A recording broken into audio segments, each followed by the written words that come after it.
Good morning sir. Good morning everybody. सभी के good morning. सुनो, आज जो पढ़ेंगे ना अभी ना, तो दर्पण के बारे में पढ़ेंगे। वह दर्पण वहाँ तो तुम लोग देखता होगा सामने से करके। कौन सा दर्पण होता है सर? वह दर्पण जो तुम लोग देखता होगा, वह दर्पण जो तुम लोग देखता होगा सामने। तुम ऐसे करता कुछ होगा जब सामने जाता हूँ दर्पणवा के, तो बड़ी ज्यादा नखरा करता होगा। लड़की ज्यादा नखरा करता है, लड़की ज्यादा नखरा करता है। लड़का कम है, लड़कों ने ऐसे झाड़ लेता है, इस तरह से झाड़ लेता है, चल लेता है। लेकिन लड़की ज्यादा क्या करता है, मुँह एडिट दिखती है कि एडिटिंग देखेगा कि हम सुंदर लग रहे नहीं लग रहे हैं। अरे बाल ऐसे गिरा देगी, ऐसे कर देखती है। ऐसे देखती है लड़की कि जब अकबर तो सीख रहे गिरा देगी, गिरा देगी, गिरा के क्या फूक फूक उड़ा के देखिए, फूक फूक उड़ा के देखिए। उसी हम बोलते तो कहाँ करता है, दर्पणन करता है।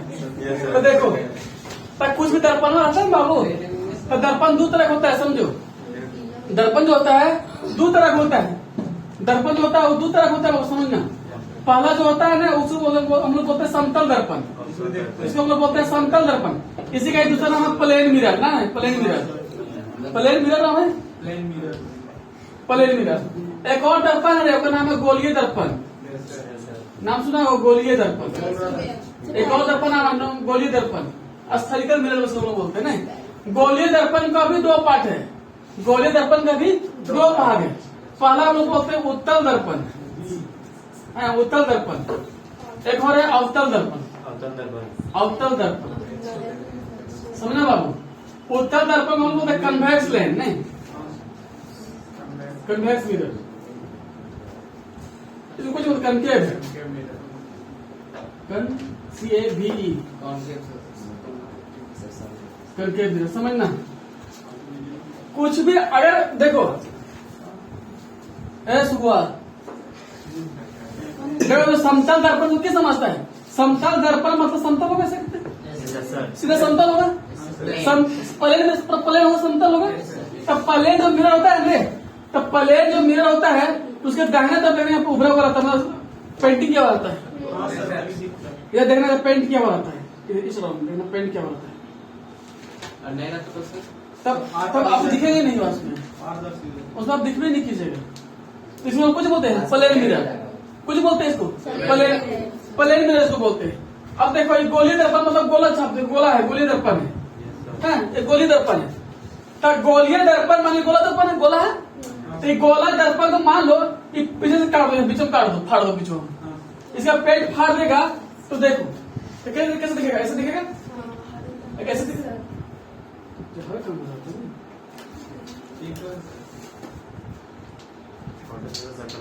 इसे बिठा, गोलीय दर्पण, गोलीय दर्पण उस दर्पण को बोलेंगे जिसका परावर्तक सतह होता है गोलाकार होगा। परावर्तक सतह गोलाकार होगा उसको हम लोग बोलेंगे गोलीय दर्पण। जिसका परावर्तक समतल होगा उसको हम लोग समतल दर्पण। जिसका परावर्तक सतह गोलाकार होगा उसको हम लोग बोलेंगे गोलीय दर्पण। इसको हम लोग बोलेंगे जो परावर्तक समतल होगा उसको हम लोग कुछ बोलेंगे समतल दर्पण। और आगे हम समझाते हैं, समझना चीज।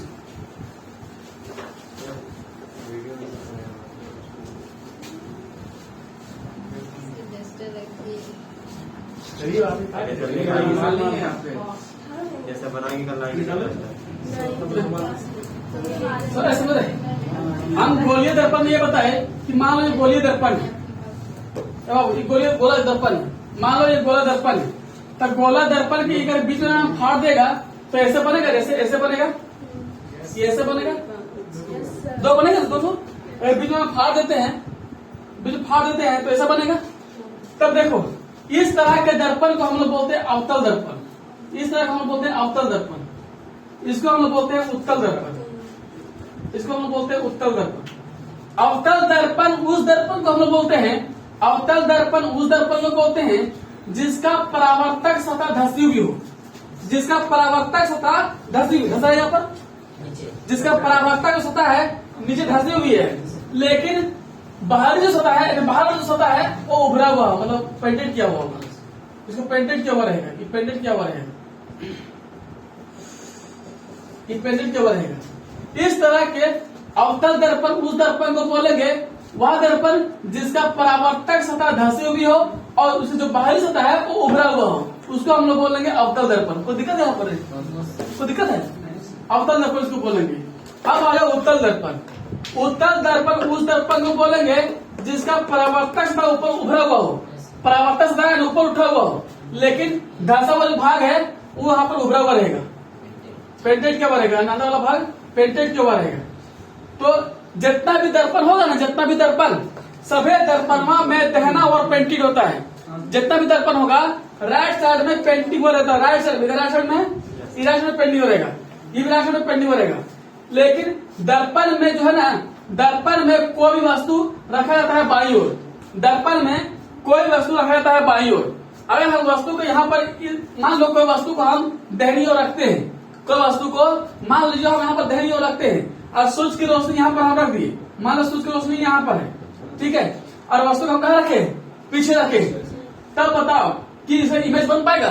नहीं बनेगा। क्यों नहीं बनेगा? क्योंकि सूरज की रोशनी वहां पहुंच नहीं करेगा, सूरज की रोशनी वहां पर नहीं पहुंच पाएगी। इसलिए कोई भी दर्पण हो गया तो दर्पण के हमेशा वस्तु को हम बाईं ओर रखेंगे, दर्पण का कोई वस्तु को हम बाईं ओर रखेंगे और राइट साइड में हम लोग पेंटेड किया हुआ रहता है। समझ गया? पेंटेड किया हुआ रहता है। उसके बाद समझो, मान लीजिए यहाँ पर वस्तु, मान लो यहाँ पर पेंटेड क्या हुआ है, पेंटेड क्या हुआ है।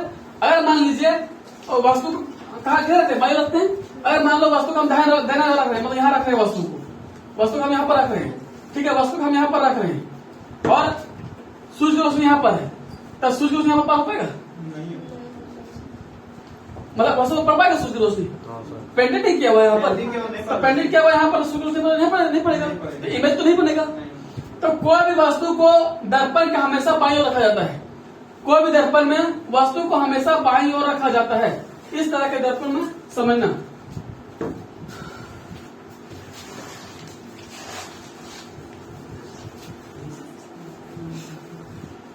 देखो, अरे ये अवतल दर्पण है बोला, ये अवतल दर्पण है, ये अवतल दर्पण है, समझना, ये अवतल दर्पण है, ये अवतल दर्पण है। तो ये अवतल दर्पण है तो जाहिर सी बात कोई गोले का भाग होगा, कोई गोला का भाग है रे। किसको रे? अवतल हम बोल रहे हैं, कनकेव लेंस, कनकेव लेंस और कन्वेक्स लेंस। इंग्लिश के नाम है, हिंदी जान, कन्वेक्स लेंस मिरर, कनकेव,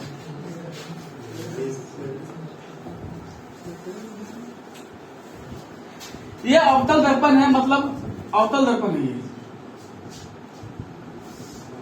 मतलब कनकेव लेंस।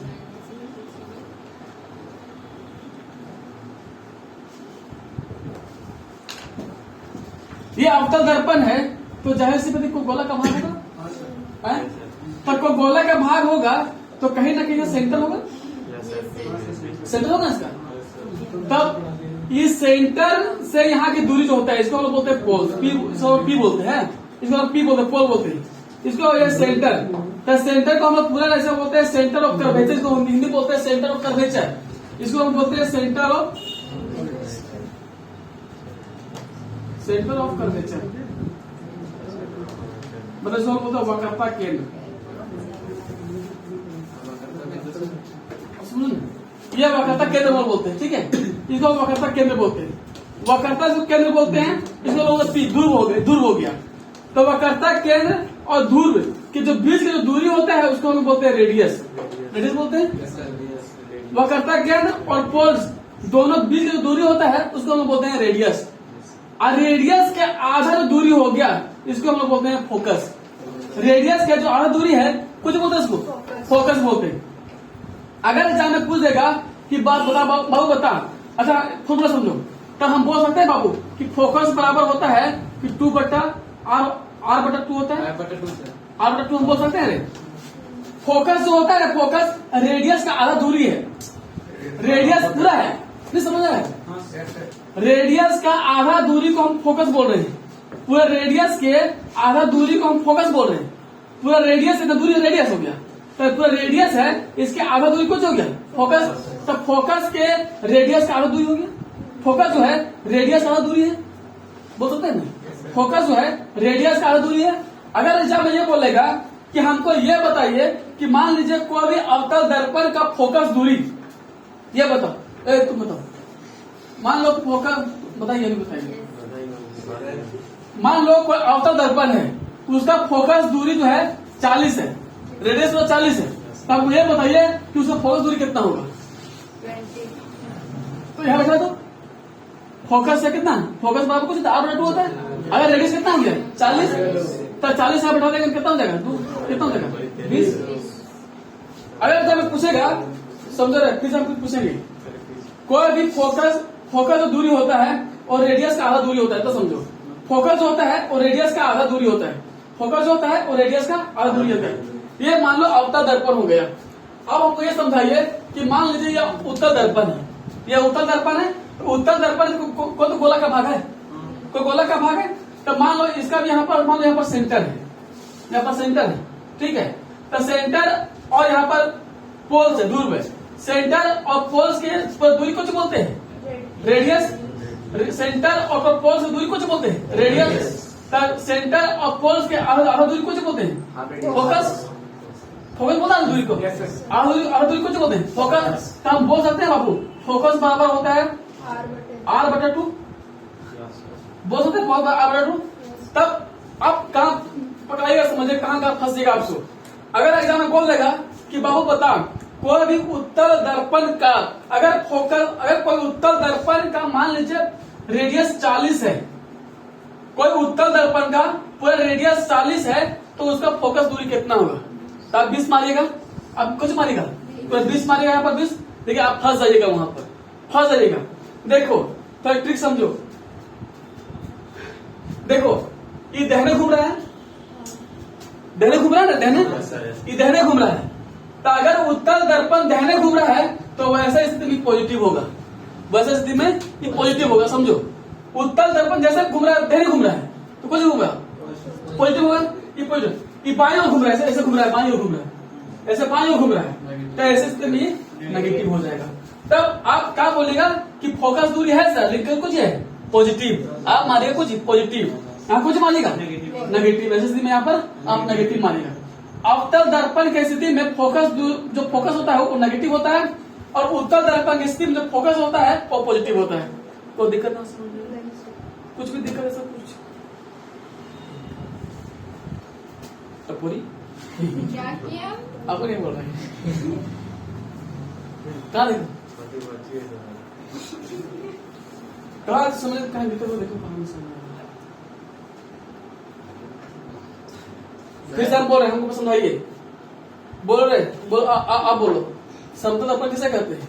जब पूरा प्लेन मिरर रहता है सो उसका परावर्तन सतह कैसा रहता है, पूरा सीधा, मतलब उसका जो ना, मतलब कि जो पेंटेड पार्ट रहता है ना, वो पीछे रहता है, अच्छा आपका पीछे ही रहता है, वो सीधा होती है, प्लेन होती है ना, जो प्लेन मिरर बोलते हैं। उसको समझाने के बाद में हमको ये समझाइए सर, कुछ हम बोलिए। जो बाइक में रहता है वो कौन सा, और क्या बाबू आगे समझाएंगे हम, पहले यहाँ समझाया, अगर आपको कहिए नहीं, वो उत्तर दर्पण होता है, हम बता देंगे, जो आप बोले उत्तर दर्पण होता है, ये उत्तर दर्पण होता है, हम बता देंगे आगे। हाँ बोलिए, बोलो बोलो पीलू कुमारी, पीलू कुमारी बोलिए। मान लो कोई उत्तर दर्पण है, उत्तर दर्पण है पीलू कुमारी, उत्तर दर्पण है, तो उत्तर दर्पण है, मान लो उसका रेडियस 60 है, उसका रेडियस 60 है, तो उसका फोकस दूरी कितना होगा 30। तो आप पीलू कुमारी है, ये 60 उठाएगी कितना बनेगी, 2 कितना हो जाएगा 30।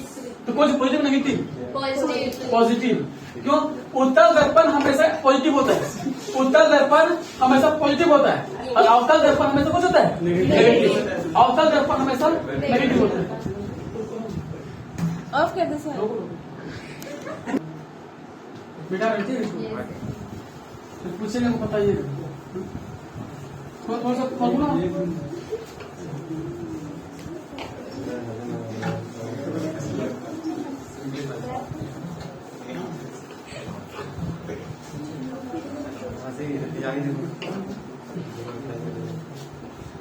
समय के साथ मजाक कर रहे हैं, ठीक कर रहे हैं, लेकिन जिंदगी आपके पास जिस दिन मजाक करेगी ना, जिंदगी या समय आपके पास जिस दिन मजाक करेगी, उस दिन दिमाग में एक ही चीज गुजरेगा कि काश, बस इतने आगे दिमाग में काश कि काश पढ़ लिए होते, काश कर लिए होते।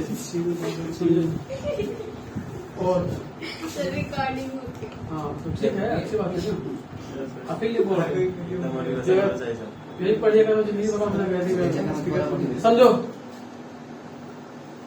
ये कौन दर्पण है रे? कैसा नहीं आता? क्योंकि वो ये अवतल दर्पण है, कैसा नहीं वो अवतल दर्पण है? क्योंकि हम इसको राइट साइड में पेंटेड पे कर लेंगे, राइट साइड में हम इसको पेंटेड करेंगे, राइट साइड में इसको पेंटिंग करेंगे, इसे राइट साइड में हम पेंटिंग करते हैं। यह पेंटेड किया हुआ है। तो अवतल दर्पण की स्थिति में, अवतल दर्पण की स्थिति में जो वस्तु का जो इमेज बनेगा वो 6 तरह का बनेगा। अवतल दर्पण की स्थिति में वस्तु का जो इमेज बनेगा ना वो 6 तरह का, प्रतिबिंब, इसको हिंदी में बोलते हैं प्रतिबिंब और इंग्लिश में बोलते हैं इमेज, समझा? ये हो गया आपका अवतल दर्पण, समझना। अवतल दर्पण की स्थिति में इमेज 6 तरह का बनेगा। कैसे कैसे बनेगा हमको समझाते हैं। ये मान लो पोल्स और है, ये मान लो यहाँ पर है इन्फिनिटिव, इन्फिनिटिव है, बहुत दूर तक गया है, इन्फिनिटिव है ना, इन्फिनिटिव है। इन्फिनिटिव के बाद यहाँ आगे आते हैं तो यहाँ हम लोग पढ़ते हैं कुछ सेंटर, यहाँ आते हैं पढ़ता है सेंटर, सेंटर के आगे बढ़ते हैं तो हम लोग कुछ पढ़ते हैं फोकस, फोकस पढ़ते हैं। तो अगर कोई वस्तु को अगर हम इन्फिनिटी में रखते हैं तो पहला केस बनता है, अगर कोई वस्तु को हम इन्फिनिटिव और सेंटर के बीच में रखते हैं तो दूसरा केस बनता है। अगर कोई वस्तु को इन्फिनिटिव और सेंटर के बीच में रखते हैं तो एक और केस इमेज बनता है। अगर कोई वस्तु को अगर हम सेंटर में रखते हैं तो अलग इमेज बनता है। अगर कोई वस्तु को सेंटर और फोकस के बीच में रखते हैं तो अलग इमेज बनता है। अगर कोई वस्तु को फोकस में रखते हैं तो कहीं और इमेज बनता है। अगर कोई वस्तु को फोकस और पोल्स के बीच में रखते हैं तो कुछ और इमेज बनता है।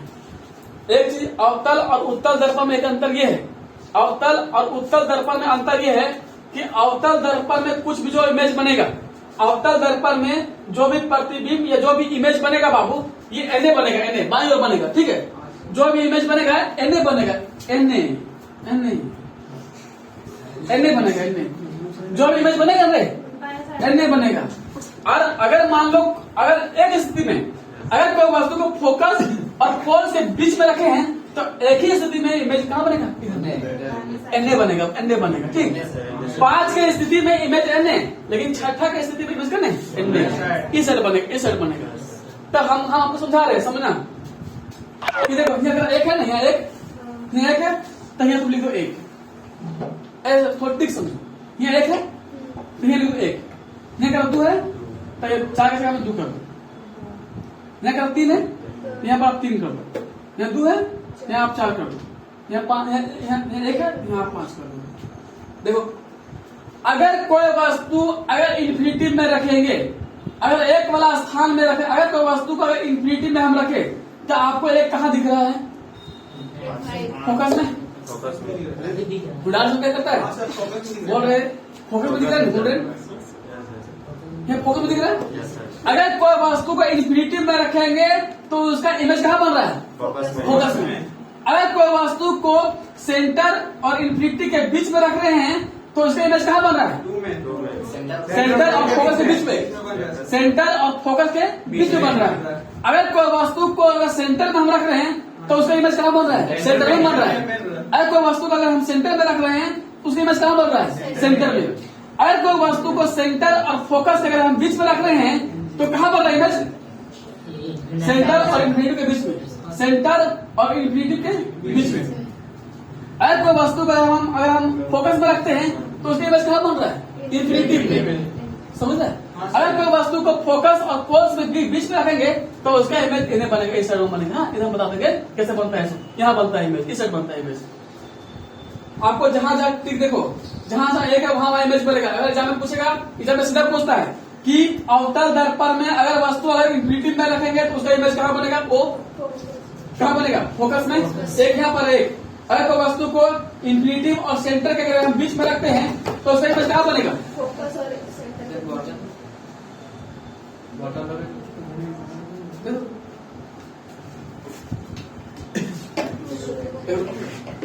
अगर कोई वस्तु को सेंटर और इन्फिनिटी के अगर हम बीच में रखते हैं तो उसका इमेज कहाँ बनेगा, फोकस और सेंटर के बीच में। एकदम ध्यान से सुनना।